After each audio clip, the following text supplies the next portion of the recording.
What's up, world? It's your boss, International Zoe, sitting here in Rio De Janeiro, Copacabana Beach, Avenida Atlantica, at one of these kiosks with my brother Dennis. I discovered Dennis through everywhere I go. I try and research that place to get some newfound information. And while searching Rio de Janeiro, Brazil, I came across this channel. And your channel is Dennis JeanPierre. JeanPierre, yes. JeanPierre. That's, like we just asked, that's probably people assume you Haitian. Yeah, some people assume I'm Haitian, but my family is from Louisiana, so as we all know, Louisiana was once a French colony, so hence my name. Cool. And where are you from? I'm from Chicago. From Chicago, Chi-Town. Now, me and Dennis was talking. I reached out to him, actually, looked at a few of his videos. I think the video I saw was someone interviewing you. Was that Youssef interviewing, or was it someone else? Was it roller tape? Somebody was interviewing you. I don't know if I discovered that interview first or your channel. Oh, Aaron Ferris. Aaron Ferris? Aaron Ferris, yeah. Okay. Black Man Travels. Okay, so you said you've been here like 7 or 8 times? Yeah, this is my 7th trip. 7th trip, and you've been coming here since when? Since 2013. Okay. So I would say Dennis is a person that you could probably get some insight and information about Rio de Janeiro. First question is, what drew you to Rio de Janeiro? I've always heard good things about Rio over the years. I had a friend of a friend that used to live here, and he used to produce pornography here. And he was telling me different things about Brazil. This is back in 2012, 2011. But I didn't get serious about coming here until I saw Al Grease's documentary Frustrated Black Men in Brazil. And that pushed me off the fence. When I saw that, I said, I'm going as soon as I can. And ever since then, it's been on and popping. Did you know anything about Brazil before that? Very little. Right. Very little. And it's funny that you said pornography. I think I remember that was like a thing. Like when people were saying, oh, Brazilian porn is good. I remember that was like a thing way back before I knew anything about Rio de Janeiro or Brazil. An older friend that was kind of a mentor to me, in about 1997, he said, I was a merchant marine, and every time I got a break, I went to Rio de Janeiro. And I wonder why he kept saying that to me, but he didn't elaborate on it. Right. But he was just telling me that I should go, and that's what he used to do every time he got a break. Now, this guy was about 70-something years old, so I'm assuming he was coming here maybe in the 70s or something, or, you know what I mean? So, fast forward, the next thing I really see about Rio de Janeiro is when Snoop Dogg and Pharrell, and they did the video Beautiful. They showed the beautiful woman. I think it just woke Rio de Janeiro back up in people's minds. And also the Fast and Furious movie. But that was later. That was later, yeah. That's more recent, definitely. They even got on it after it got hot. Right. You know, I guess it was good for the favelas and the whole nine. So, what was your first impression in 2013 when you landed here? My first impression, I came out here on the beach walk, and I was thinking to myself, damn, I made it. But I experienced a little bit of culture shock because a lot of Brazilians have an indigenous look about them that's very different from what you see in the States. So I was kind of, you know, a little shocked to see how different the people look here, and also the language barrier. The language barrier was definitely a factor. But once I got over the initial discomfort, I was surprised at how open and friendly a lot of the people are.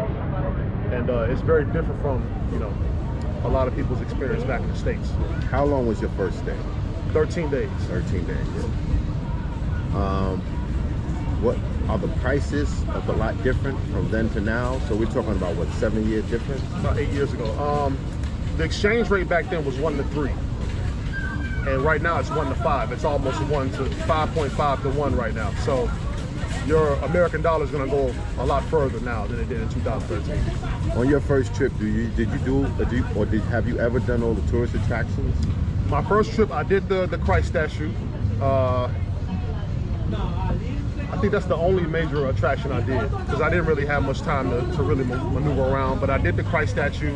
I did the Sugarloaf Mountain, the cable car on the second trip, and that was it. Okay. So, what was your main goal and focus when you came there? Was it just to discover it? Was it to see the women of what legends are talked about? What was it? Well, like a lot of men, I became a little frustrated with the dating scene in America. So I said, I gotta try something different. Let me try a different field, a different ballpark, and see what the reaction I get. And the reaction was pretty much what a lot of people have said it would be. And it's been, I've been coming down here ever since, man. I love the vibe, I love the energy here. The people are very welcoming and inviting, and it's like my second home now. I noticed watching and traveling, there might be like two types of travelers. Mm-hmm. There may be a traveler who goes to the same destination or one or two destinations over and over again, mm-hmm. and then there's maybe a traveler who goes to a lot of different destinations. Mm-hmm. Which one are you? Well, I've only been to Canada and Brazil, but Brazil has left such an impression on me that it's really making me want to seriously consider living here half the year. And it's not just the women. A lot of people say, oh, you just going down there to be with it. It's not just the women. It's the energy, it's the vibe, it's the culture, it's all the activities you can do. It's not just the women. Of course, the women are the draw. It's what brings a lot of men here. Nobody's denying that. Right. But it's not just the women, it's the whole package. So, what was the first thing you said when you went home from your first trip? Is there anything that you changed about yourself or your Yes. future? What did it inspire you to do your first trip? Well, first of all, when I first got back from my first trip, my head was ringing for 2 weeks. My In a good way, you mean? Yeah, my head was ringing for 2 weeks. All I could think about is getting back. The first thing I noticed, one of the things I noticed here is that Rio is beach culture and fitness culture. So when you walk around here on the beach, you know what I'm saying, you see people exercising, you see people, you know, their bodies look good. I said, I gotta step my game up. So I went home and I lost 30 pounds. And I was more focused and more determined than ever, you know, because I was like, man, I now have a new purpose. I want to, you know, spend as much time here as possible. So that was the biggest change for me. How long did it take you to return back here? 4 months. 4 months, but that's quick. Yeah. That's quick. 4 months. What do you do in the States? What's your profession? My background is electronics, and after working in that field for maybe 10 to 15 years, I kind of got disillusioned with it. I'm not a 9-to-5 person, so I left that environment and went to entrepreneurial environment. I was a taxi driver for 4 years, and now I earn money online. I do CPA, affiliate marketing, and a little bit of Forex too. Okay, so on your second visit, that was still in 2013? That was the end of 2013. Okay. What happened on your second visit? Did you meet anybody? Did somebody give you a reason to come back? Well, I met a lady here. We had a great connection, and I came here and we spent New Year's together, and we had the New Year's party out here. It's called Réveillon here in Rio. It's basically a big New Year's Eve party. Thousands of people come out here and party, and it was the best New Year's party I've had in my life. I mean, bar none. And she spent the whole time with me. We spent the whole time together, the whole 17 days, and it was just a really memorable experience. The one thing I remember the most about the summertime here around New Year's is how hot it was. I mean, it was really, really humid and hot. Nothing like I'd ever experienced. This young lady, did you meet her on your second visit or your first visit? First, so you came back and reconnected with her? Yes. And how long did you stay your second visit? 17 days. Okay.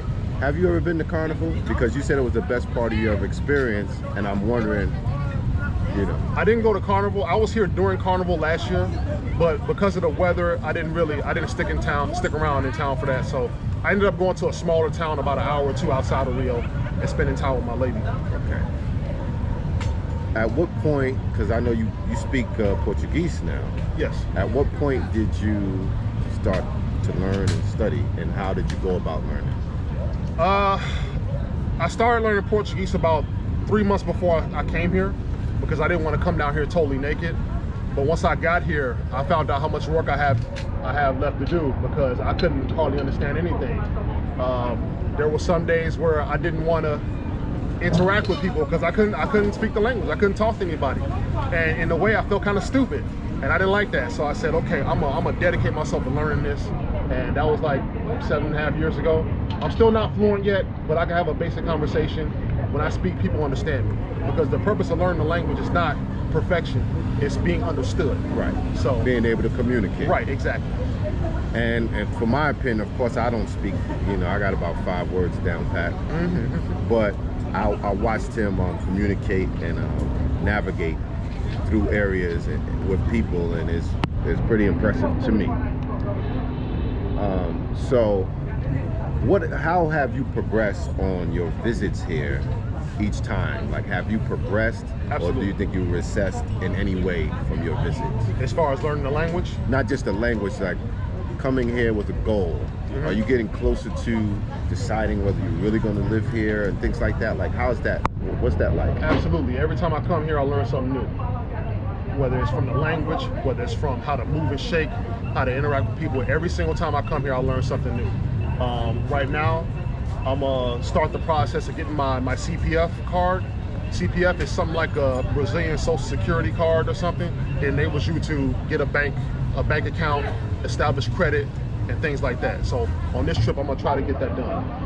And what that process like, just briefly, what's the process like to get that done? Well, as I've been told, there's an office you go to, you wait in line, and you present them with documents. I'm not sure exactly which documents you need, but I'm gonna find that out. And if you meet their qualifications, they give you a card with a number on it. Now, Dennis also has started a YouTube channel. It's called Dennis JeanPierre. I advise you to check it out.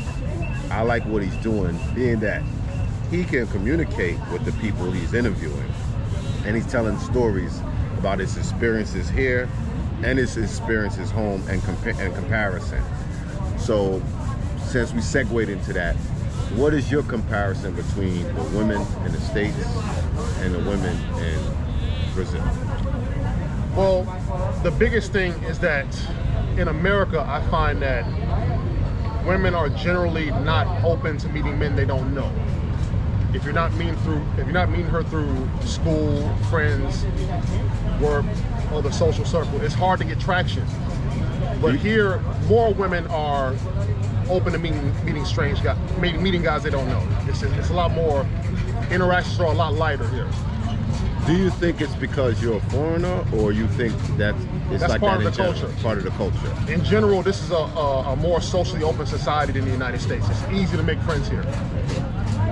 And let's just cover this, because everyone's still, I'm here, this is my second time here, they asked this. Safety. What's your opinion on the safety level here?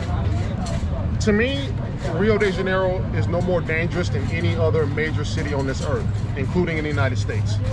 You have to take basic precautions, don't do anything stupid, watch your jewelry, don't leave your bag on the beach, watch your back when you walk the street at night. Just basic precautions. Don't go into the hood by yourself if you're not accompanied by somebody who lives there. I mean, just basic precautions. And when you say the hood, you're referring to the favelas? The favelas, yes. Are there any hoods here besides the favelas? There are. I'm not too familiar with them, but they do exist. Okay. Out here. Tell us a few of the other areas in Rio de Janeiro. Most people have heard of Copacabana, Ipanema, maybe Leblon. Tell me some of the other areas and maybe what the differences are. Well, there's Copacabana Ipanema. There's Sal Conrado, which is on the other side of the mountain from Ipanema. And it's less touristy. A lot of locals go to that beach. It's not as many vendors. If you go further down, there's Barra da Tijuca. Barra da Tijuca is the newest part of Rio de Janeiro. It's where they held a lot of the Olympic events. And it's more modern. Here in Ipanema, Copacabana, a lot of the buildings are old. It's a lot of old money. But Barra da Tijuca is more modern. Things are more spaced apart, so you may need a car to live out there. But the beaches are beautiful. Not as many tourists. It's just a really nice place to live if you decide to live there. Okay. Some things people might want to know: where to stay, and what's the nightlife like? Where to stay? If you're new to Rio, I advise you come to Copacabana Ipanema. And the reason I say that is because everything is close. Everything you need is close by.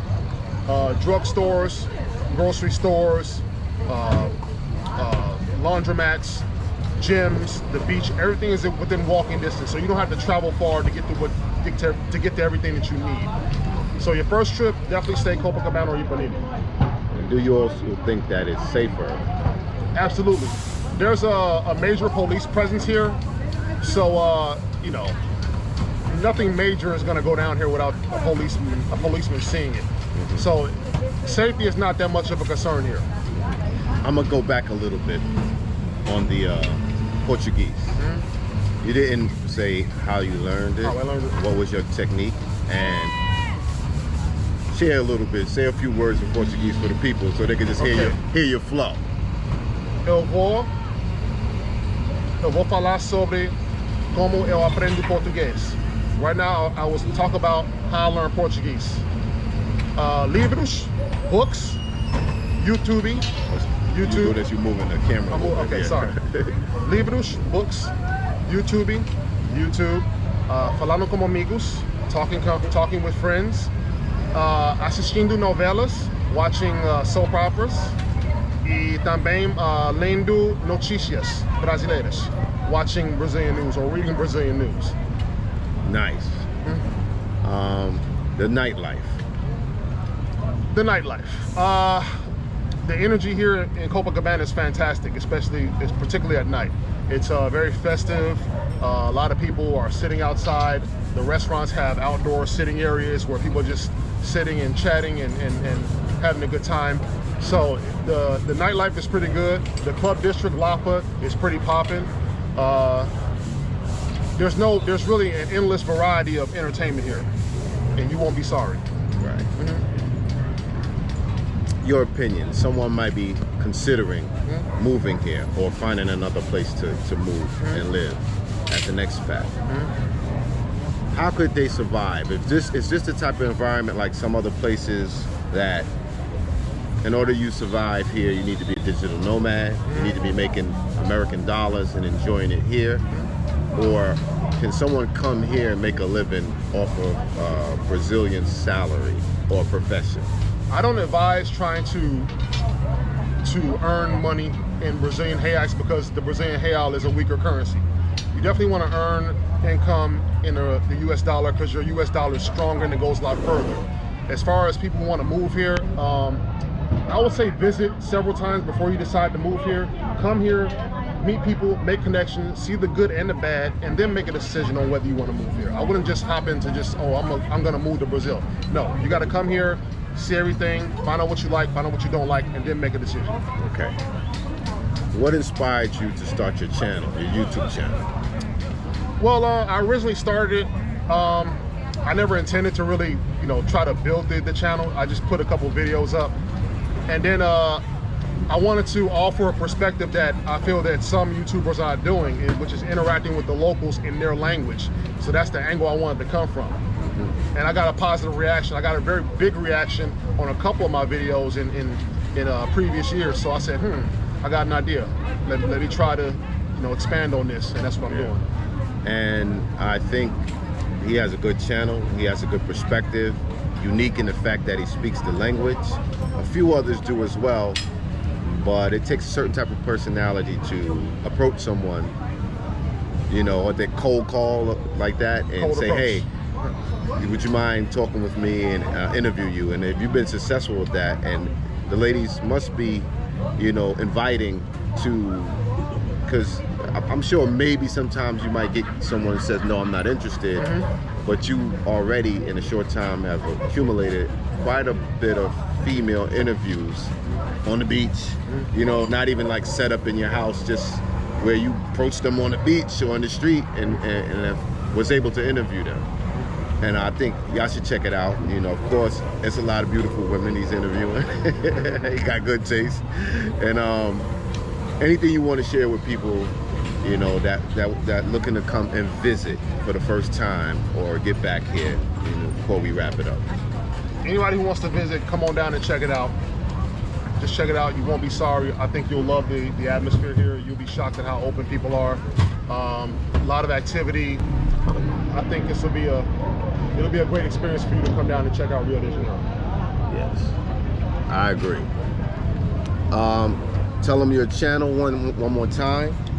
My channel is my name, Dennis JeanPierre. I'm sure he'll leave a description under the video. A link, yep. Check it out. I'm dropping a lot of content. I'm here in Brazil for 3 months. I'm gonna go off the beaten path. I'm gonna go to different cities in Brazil, check to see the reaction of people, check out the vibe, check out the street, and it should be got some good stuff coming up, so stay tuned. Obrigado. Obrigado, mano. Cool.